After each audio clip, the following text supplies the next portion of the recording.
Everybody, please give a warm welcome to Chloe Messdaghi, speaking on how to fix the diversity gap in cybersecurity. Hi, everyone. Whoa, that was loud. And we almost lost the laptop. That's cool. All right. Everyone that's coming in new, come towards the front. Also, who here does not have a partner? Raise your hand. You need a partner for this activity that we're going to do some point today. I see some people that don't have partners, but we'll get to you soon, I promise. All right. Thanks for joining me. I'm going to tell you a little bit about myself because you probably don't know who I am. My name is Chloe Messdaghi, and I work for BugCrowd. Who here has heard of BugCrowd? Raise your hand. Cool. I'm a security researcher advocate, so I tend to fight for rights for security researchers, like many of you guys in the audience. Who here is a hacker? Raise your hand. Okay. How many of you guys are program managers? Raise your hand. All right, cool. I'm also a Disclose IO supporter. I believe in safe harbor for hackers. I do have some lovely purple stickers here of Disclose IO you should check out. Before I started working at BugCrowd, I was a social engineer, but I also was a humanitarian rights activist. And I also started an organization with Tanya Janka called Women in Security, also known as WOSEC.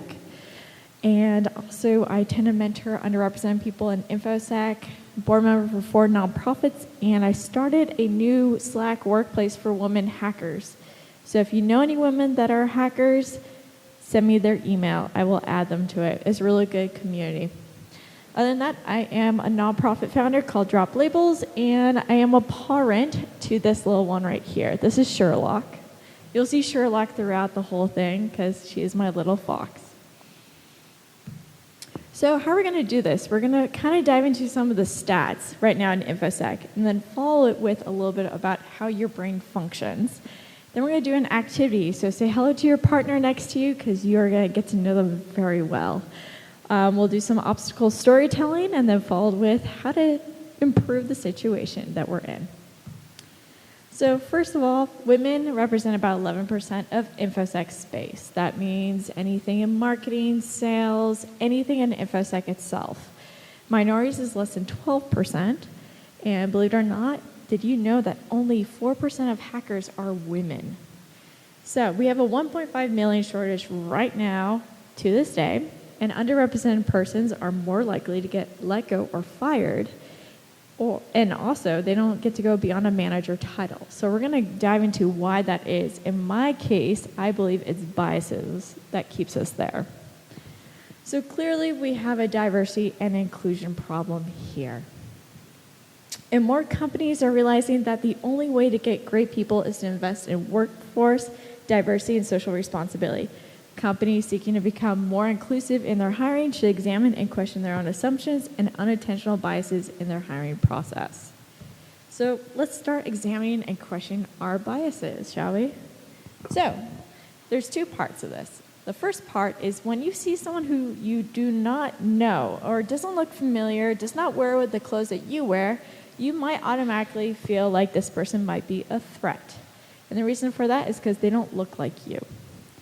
We also have biases because they're socially constructed, meaning that we were taught when we were young in school, or we were taught through social media or any sort of media that we should not be friends with this person. So what happens is in that part, there's this part of your brain called the amygdala. It's a very small part, like this small, even smaller than that, actually. And what it does, it's unconscious decision-making that's occurring. But the good news, it does check in. So then it goes to the frontal lobe. The frontal lobe is like the CEO of your brain. It tells the amygdala it needs to chill or it needs to act. So this is a very conscious decision-making process now. So the whole thing is that you can question stereotypes and beliefs of another person in this moment. So the most important thing to note is that you can always question the way you think of another person. But the real thing of all of this is that the best way to break through from that is actually through people's stories, hearing who they are, because it then questions your belief of another person. Because if we don't, bad things kind of happen. And the sound of the video might not work, so I'm going to put my microphone by the stereo, and hopefully it works for you.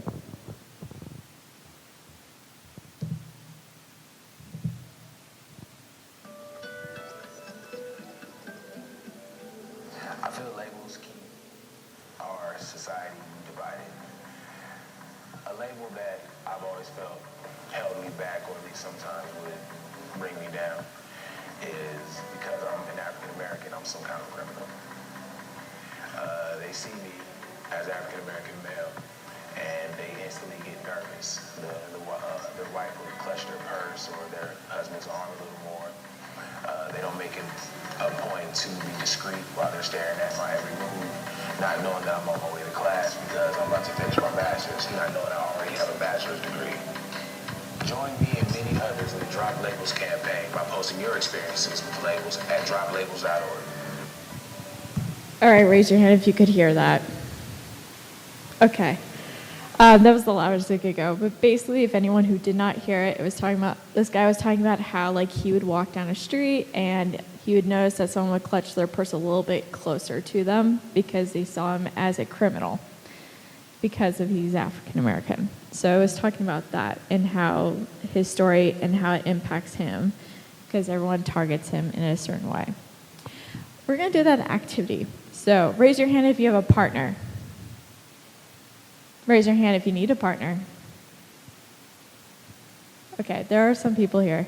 The person with the red bag, I hope you don't mind me standing you out. There's someone else with another bag over in the back. Can you guys meet each other in the middle? Excellent. Come on over.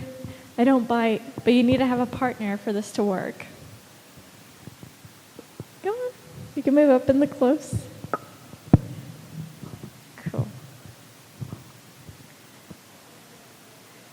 All right. Now, what's going to end up happening is we're going to do a little quick game. So this game you might know is quite familiar. Rock, paper, scissors. Everyone knows rock, paper, scissors? All right. So out of 3, you're going to play rock, paper, scissors with your partner. All right? And go.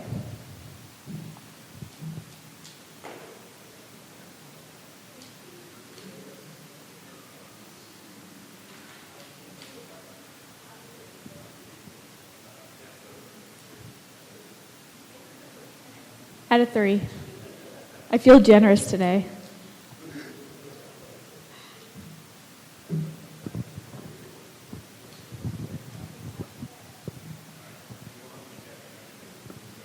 All right.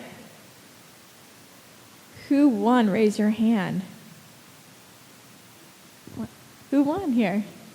You tied? Okay, break a tie quickly. Let's do this. Okay. All right. Winners, raise your hands. Not so much winners, raise your hands. All right, so winners, you're A's, not so winners, B's. But trust me, B's, you're going to feel like a winner. Trust me on this. All right, A's, this is what's going to end up happening. Are you ready? You have to listen very closely. You're going to talk for 5 minutes about anything about yourself. B's, you're going to listen. You cannot say a single word. You cannot be like, oh my God, me too. You cannot do that. You have to be completely quiet. You can nod your head if you want to, but you're going to sit there quietly for 5 minutes while this person talks about anything they feel like. Now, this is the important part. B's, the most important part for you is to catch yourself thinking about this other person. All right? Because that's when you're actually not listening anymore. All right? So I'm going to set the timer for 5 minutes. Take a deep breath. A's, don't worry. This is going to be fun for you. It's awkward at first, but it'll be fun. B's, you ready to be quiet and to get to know your partner? All right, and begin.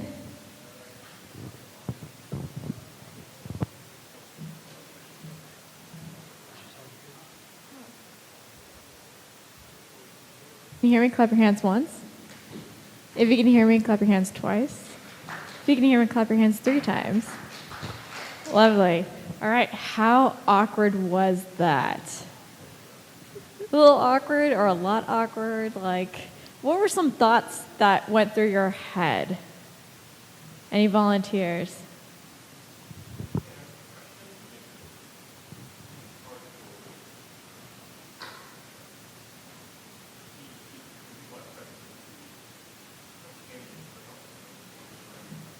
Right, exactly.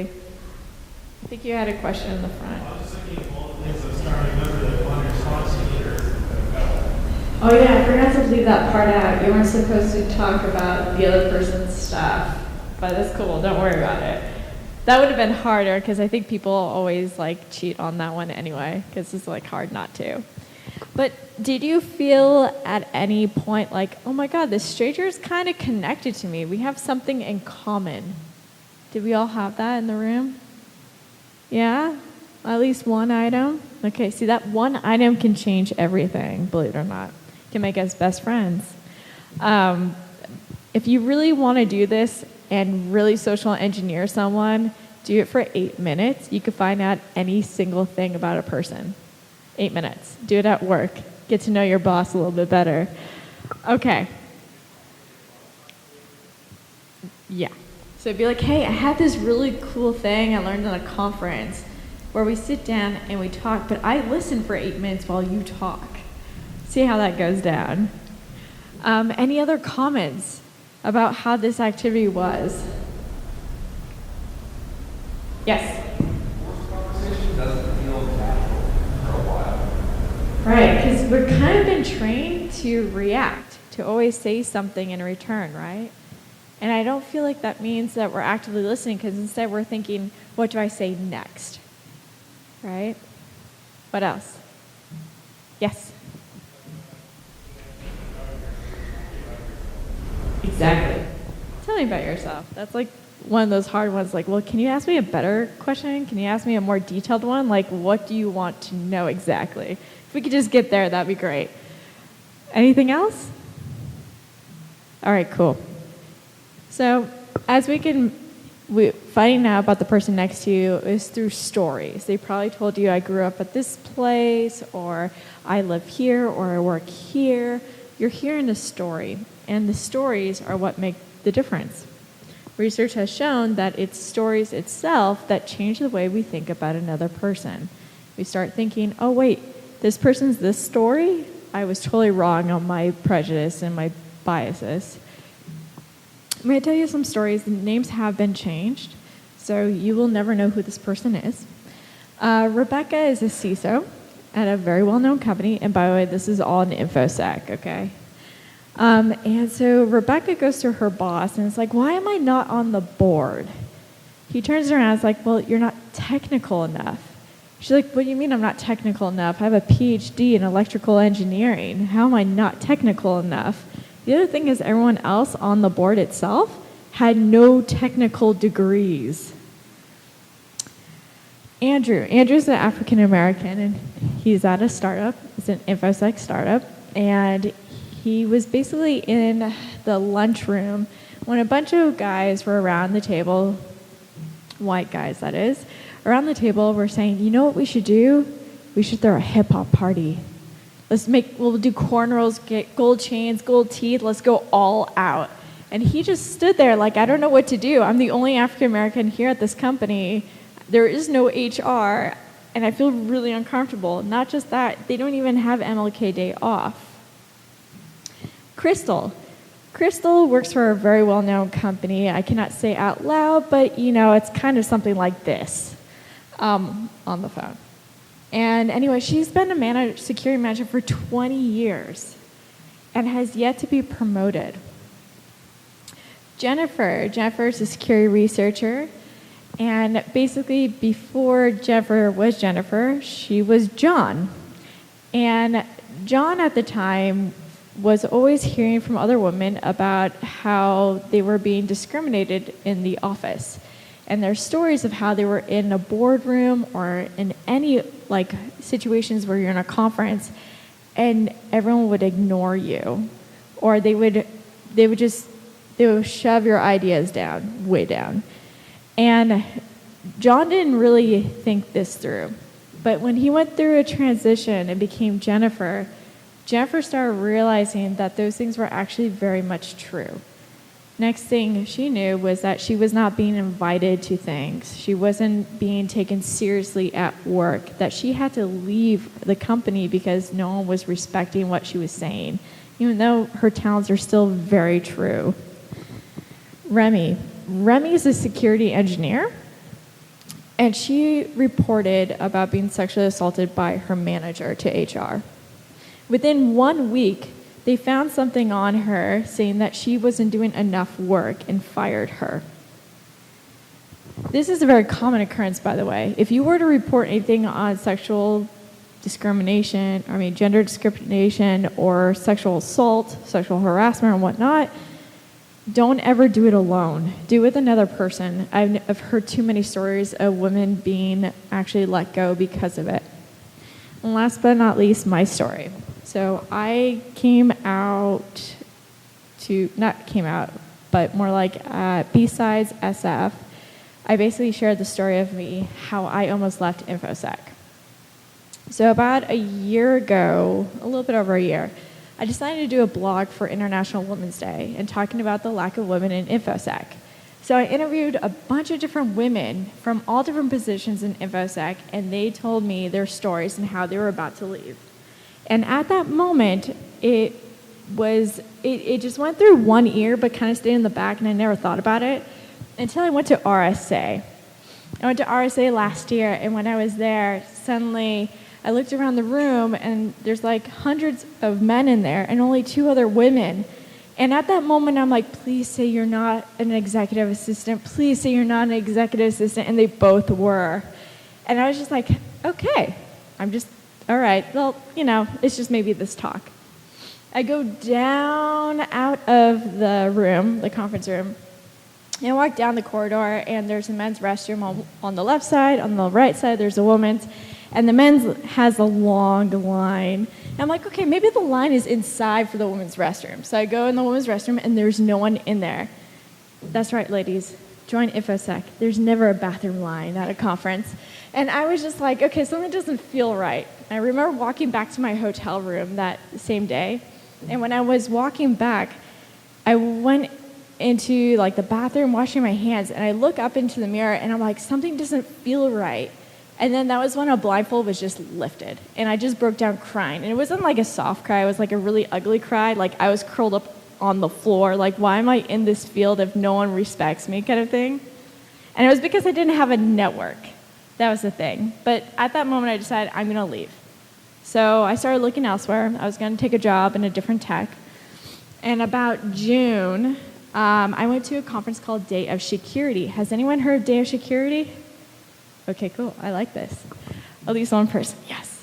Okay, so Day of Security, you walk in the room, there's like 200 women in there, and they're all in InfoSec. And it was the first time ever where I felt like I have people behind me. I had a support network suddenly. And at that moment, I was like, I'm not going to give up. I'm going to stay here until the bathroom lines are exactly the same as the men's. So I basically then went to Las Vegas because people that I talked to for the blog entry before, I contacted him saying, I was about to leave, but I want to stay, but I need to figure out a way how to get to Vegas. I want to go for DEF CON, I want to go to Black Hat, I want to go to B-Sides Las Vegas. And next thing I know, I checked my email, I had flights, I had hotels, everything was paid for, and this was men and women, by the way. They're like, we don't want to see you go. And so I went there, I gave my first talk, which is a talk you're experiencing right now. It was my first talk ever, and it's changed dramatically since then. But I also happened to decide to social engineer my way into every Bug Crowd event. So at the last one, it was a pool party, and I remember going up to Casey, who's the founder of Bug Crowd, and we sat at the pool at 1:30 in the morning talking about diversity and inclusion in InfoSec, and I was basically at that moment, I was like, okay, I want to work here. So at the end of the night, I had a job. And it was great, and I still love it today. But also at that moment, I also created Women in Security with Tanya and some other great women. And honestly, now we have these chapters that are growing all around the world. And now we have a Slack workplace called Women Hackers. So any ladies in here that want to be hackers or are hackers, DM me. I will help you out. And any people in here that know any women, really refer them because they need to support more than ever before. So what have we learned about stories? They change our perspectives and beliefs. It removes blindfolds, and it can bring awareness. But most importantly, it makes us uncomfortable. And that is the most important part, is that we have to get uncomfortable to really make a difference. So how do we apply stories and cognitive science to solve this gap? Sorry, I have allergies. They're driving me insane today. Volunteering. Okay, volunteering is one of the greatest things you could do to promote InfoSec. So start at a very young age. Because when I was like in 6th grade, I remember going up to my teacher and I'm like, I want to be a hacker. And he's like, that's so adorable, but that's for boys. So make sure to get out there as early as possible because there's a bunch of talent out there that really could use it. Get involved in outreach and mentoring. I cannot say that enough. I have a mentoring program. So if there's anyone in this room who wants to be mentored in bug bounty, let me know. Or if you just want to learn the basics of like web app hacking, let me know. I will help you out. And last but not least, never feel alone. So I have DMs open on Twitter for anyone. If you ever feel like you need to talk to someone, I'm always there because I feel that's what we need to do as a community more than ever with mental health in the arena now. I have a video here. It is him doing a spoken word poem, but this is one of my mentees. He's 12 years old, and he is becoming a really good hacker. Before that, he was kind of one of those kids in school that was rejected from his peers, his teachers, and all that, so I found him the perfect thing, which is InfoSec, because we're all rebellious, right? But if you want to hear it, feel free to come up afterwards, and I can play it for you. Because I don't think you're going to be able to hear that. Most importantly, networking.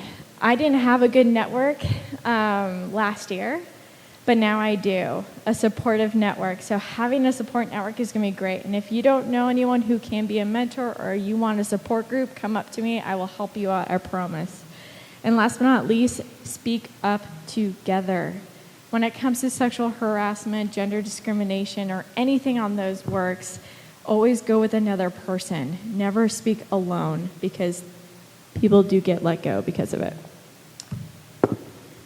Go to conferences like this that support diversity and inclusion. That's really important. Like RSA last year was terrible for inclusion and diversity. They got really bad heat for it, bad PR, and our SA happened at the same time, and it was a way of a protest. And guess what? This year they changed more than ever. They actually gave women in security a free space. So we had free space for that could fit up to 2,000 people, which was fantastic.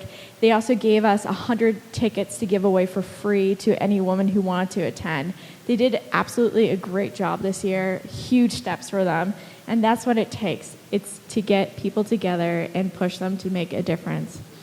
Also push for a diverse CFP review board. If that means blind review, that's cool, but also having other organizations part of it is going to be great too. But most importantly, I want to just say the change starts with you and me. And that's what we realized in that activity. When we start looking at each other that we're kind of connected, that's going to be the greatest thing ever. But I want to open the floor to you guys. Does anyone have any questions?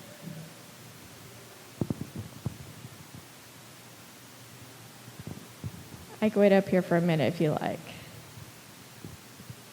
While you're thinking of questions, or you want to come up to me directly, that's fine. But I do have stickers. I have Bugcrowd stickers as promised, and Disclose.io stickers, yeah.